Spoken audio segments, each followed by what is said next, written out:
Nabi SAW berkata kepada penghuni kuburan yang diazab tadi, kana la yastatiru min baulihi. Adalah dia diazab di kubur karena tidak bersih tatkala cebok dari kencingnya. Walam yadhkur siwa baulin nas, dan Nabi tidak menyebutkan kecuali air kencing manusia.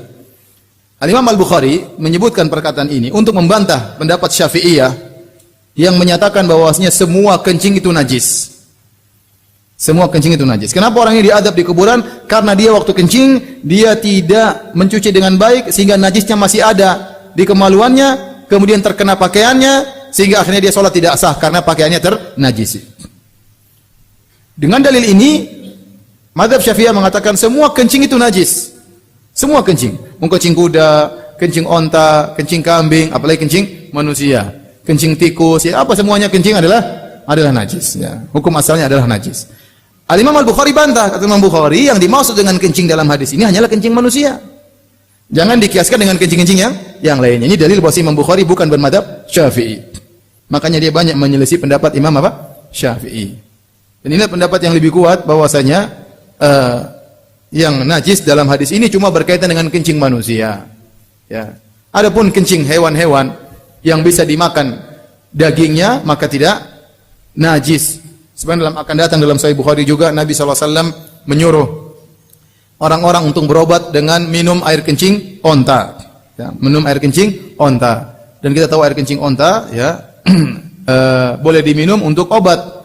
Ya.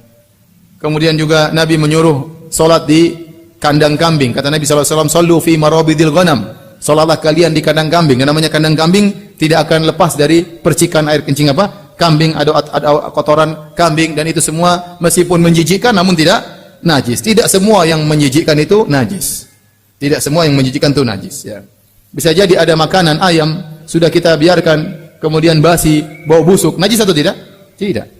Meskipun dia sudah basi dan busuk, tapi itu bukan najis. Kita bersih bukan karena bersihkan, bukan karena najis, tapi karena kotor. Sama seperti kencing, seperti ingus, seperti hal yang keluar dari tubuh manusia yang tidak enak, tapi itu bukan hal yang najis meskipun kotor.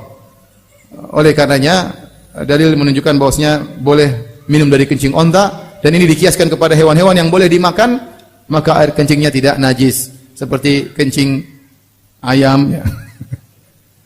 Kotoran ayam itu tidak najis. Kotor iya kotor tapi tidak najis. Kencing kambing, kotoran kambing itu tidak najis ya, sebagaimana kencing onta. Adapun hewan yang tidak boleh dimakan, maka ada khilaf lagi di kalangan para ulama.